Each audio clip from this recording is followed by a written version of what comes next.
কাঠের বডি, কাঠের চাকা, উঁচু হ্যান্ডেল, বসার কোনো সিট বা জায়গা নেই, ইঞ্জিনবিহীন কঙ্কালসার 2 চাকার বাহনটির নাম চুকুডু। কাঠের সোজা দণ্ডকে বডি হিসাবে ব্যবহার করে বানানো হয়েছে এই যানটি। নামটি যেমন অদ্ভুত, তেমনি গাড়ির ধরন বা ব্যবহার বৈশিষ্ট্য অন্যরকম।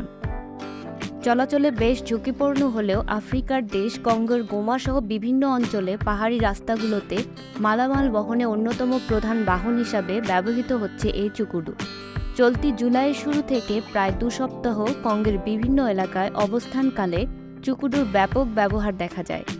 অবাক করার বিষয় হলো সোজা কাঠের চৌকাঠ বা বর্গাকৃতির বডির উপরে বিশেষ কায়দায় স্থানীয় কঙ্গোলিজরা সর্বোচ্চ 800 কেজি বা 20 মণ পর্যন্ত মালামাল বহন করে থাকে। সমতল বা উঁচু পথে ঠেলাঠেলির মাধ্যমে চলাচল করানো হয়, আর পাহাড়ের ঢালু পথে মালামাল বোঝাই চুকুডু হরহর করে ব্যাপক গতিতে নামতে থাকে।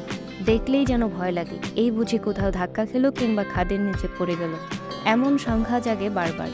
কেননা কোনো ব্রেক, গিয়ার, দ্রুত থামানোর মতো কোনো ব্যবস্থাই নেই এই গাড়িতে। এসব ঝুঁকি সত্ত্বেও দীর্ঘকাল ধরে কঙ্গের এক শ্রেণীর পরিশ্রমী মানুষ জীবিকার তাগিদে চুকুডু দিয়ে মালামাল বহন করে চলছে। এই বাহন চলাচলের সময় ব্যাপক হারে ঘটছে দুর্ঘটনাও। সরজমিনে দেখা গেছে কঙ্গের উত্তর অঞ্চলের পাহাড় বেষ্টিত গোমা শহর এলাকায় চুকুডুর ব্যবহার অনেক বেশি। এমনকি বাহনটি সেখানে এতটাই ব্যবহৃত হয়েছে যে গোমা শহরের প্রাণকেন্দ্রে চুকুডু চত্বর বানানো হয়েছে। সেখানে স্বর্ণালী রঙের চালকসহ চুকুডুর মুরাল নির্মাণ করা হয়েছে।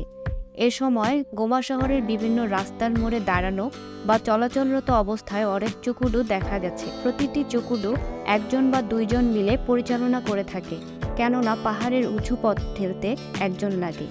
তো দর্শক, আপনাদের কেমন লেগেছে এই চুকুডুর যানবাহনটির কথা জানতে পেরে জানিয়ে দিন কমেন্ট বক্সে। ধন্যবাদ।